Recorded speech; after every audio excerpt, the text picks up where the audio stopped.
எப்போவும் சனிக்கிழமை பார்த்தீங்கன்னா ஜாமான் எதுவும் வராது. இன்றைக்கின்னு பார்த்து என்னன்னு தெரில, என் போஸு சனிக்கிழமை பார்த்தீங்கன்னா சிமெண்ட் லோரி வந்திருக்குது. அப்புறம் கிளாஸ் ஏற்றிக்கிட்டு ஒரு லோரி வந்திருக்கு. இன்னொரு லோரி வந்து ஃபயர் அலாரம் டோரி, அதெல்லாம் பெரிய பெரியது வெயிட்டாக இருக்கும், அது வந்திருக்குது. 3 லோரி வெயிட் பண்ணிக்கிட்டு இருக்கு.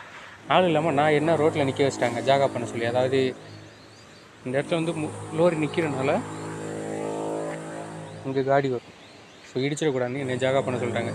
சரி ஓகே, சம்பளம் கொடுக்குறாங்க, எந்த வேலை சொன்னாலும் பார்த்தானே ஆகணும், பார்க்கலாம் அப்படின்ட்டு பார்த்துட்டு நானும் ரோட்டையே பார்த்து நிற்கிறேன். ஆனால் இது வரைக்கும் எந்த ஒரு காடியும் வரல.